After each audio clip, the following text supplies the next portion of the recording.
नमस्कार, आप live cities देख रहे हैं। मैं हूं गरिमा भारती। एक बार फिर से आज हम चर्चा कर रहे हैं इमरजेंसी ट्रॉमा और क्रिटिकल केयर के बारे में। इस विषय में हम और विस्तृत जानकारी प्राप्त करेंगे डॉक्टर अभिषेक कुमार से, जो कि MS इन जनरल सर्जरी है, साथ ही साथ MCH इन ट्रॉमा सर्जरी और क्रिटिकल केयर भी है। और आपको बता दें कि वर्तमान में जयप्रभा मेदांता अस्पताल में कंसल्टेंट है इमरजेंसी और ट्रॉमा केयर सेंटर पे। सर, आपका लाइव सिटीज में बहुत बहुत स्वागत है।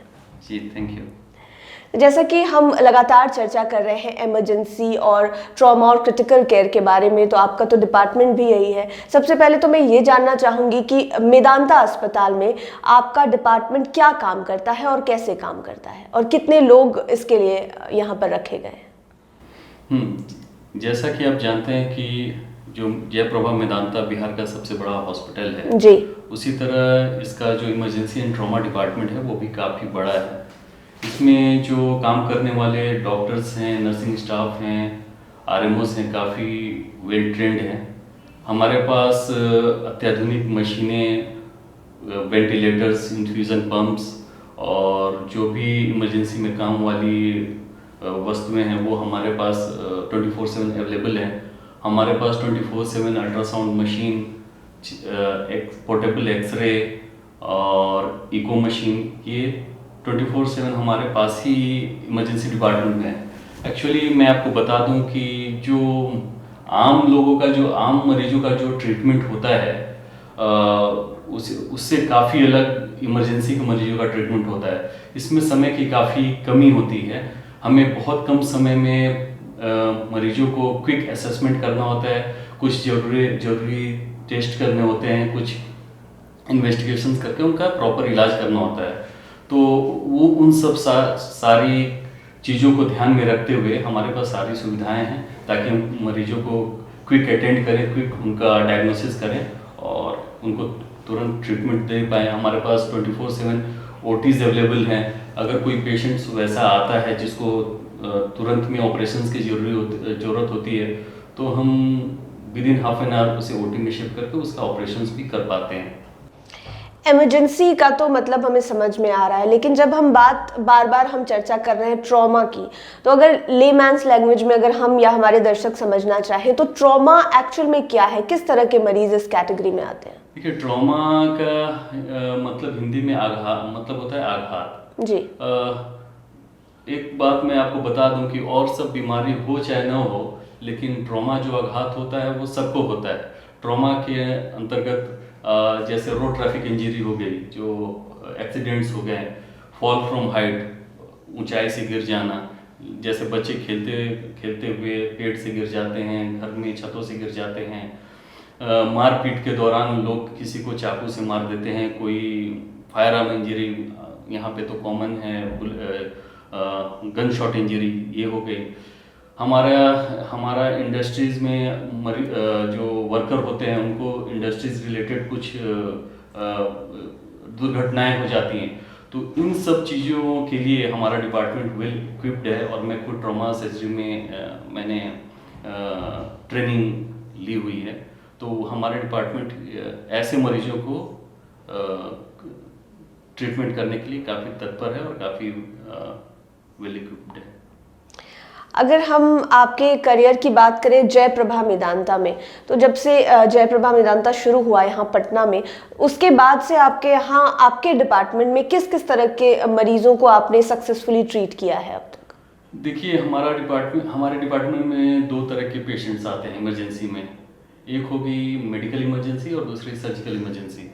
मेडिकल इमरजेंसी मतलब जिसमें सर्जरी की कम ज़रूरत होती है। जैसे कि अब ऊपर से शुरू करें तो अगर हेड में देखें तो स्ट्रोक आपने सुना होगा, जिसमें ब्रेन हेमरेज हो जाता है या ब्रेन में एक्यूट स्ट्रोक हो जाता है। तो वैसे पेशेंट्स के लिए हमारे पास हम वैसे पेशेंट्स को क्विक डायग्नोज कर पाते हैं। हमारे पास 24/7 CT स्कैन, CT एंजियो वगैरह ये सारी चीज़ों की सुविधा है। अगर हम विंडो पीरियड में पेशेंट अगर अर्ली हमारे पास आ जाता है तो हम उसको तुरंत में थ्रोम्बोलिसिस बोलते हैं, वो क्लॉट को डिसॉल्व कर पाते हैं हम अपनी इमरजेंसी में ही। और ज़रूरत पड़ने पर मैकेनिकल थ्रोम्बेक्टमी होती है, वो भी हम कर पाते हैं। और नीचे चलें तो जैसे मोस्ट कॉमन जो बीमारी है माइकार्डियल इन्फार्क्शन, हार्ट अटैक, वो भी हमारी टीम काफ़ी दुरुस्त है। अगर पेशेंट चेस्ट पेन लेके आता है तो हमारे पास हम उसको क्विक डायग्नोसिस करके, और जो हमारा डोर टू सिटी जो एंजियोग्राफी कर पाते हैं, डोर टू नीडल टाइम काफ़ी कम है, और हम काफ़ी हार्ट अटैक के पेशेंट को बचा पाते हैं।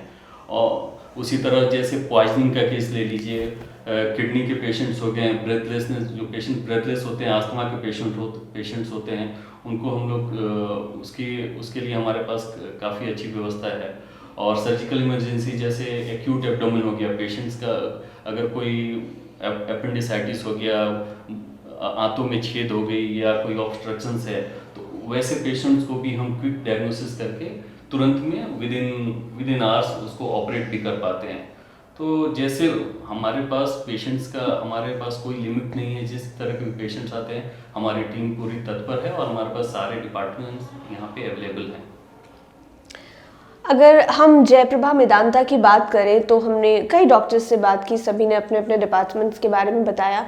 हमने यहाँ पर रेडियोलॉजी और पैथोलॉजी के बारे में अब तक नहीं जानकारी हासिल की है, तो क्या यहाँ पर ये दोनों डिपार्टमेंट्स भी हैं, और अगर है तो आप दूसरे अस्पतालों से कैसे अलग? देखिए, कोई भी आज के टाइम में अगर हम किसी भी पेशेंट्स का ट्रीटमेंट देखें तो बिना रेडियोलॉजी और पैथोलॉजी के उसका इलाज लगभग मुश्किल है।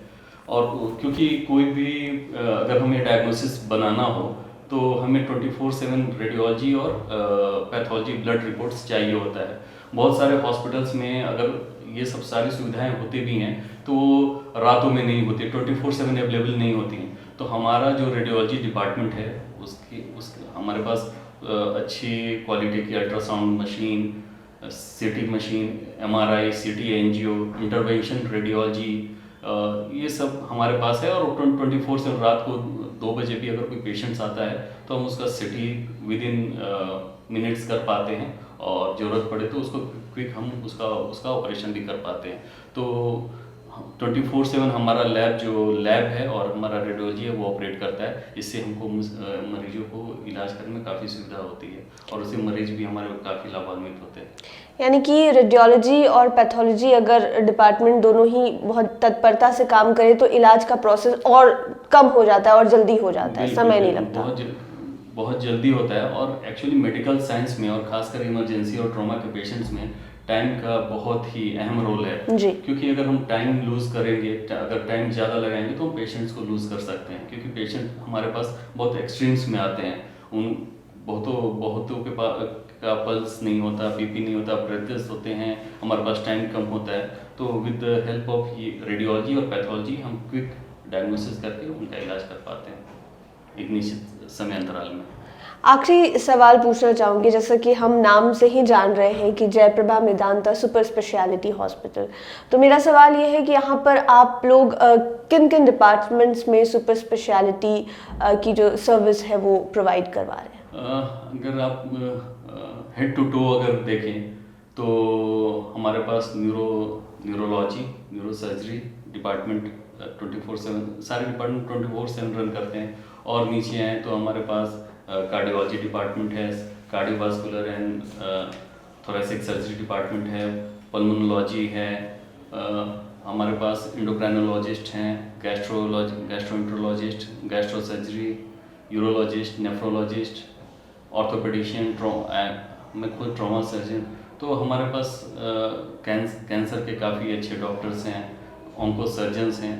तो जो भी हेड टू टो में जिस तरह की बीमारी हो उसके स्पेशलिस्ट यहाँ पे अवेलेबल हैं। यानी कि जो हम बार बार सुन रहे हैं कि अब प्रदेश के लोगों को बहुत मुश्किल वक्त में इलाज के लिए बाहर दिल्ली, बॉम्बे जैसे शहरों में नहीं दौड़ना पड़ेगा, यहाँ पर आप लोग सब डेफिनेटली एक्चुअली हम लोग बिहार से ही पढ़ के आए हैं यहाँ पे।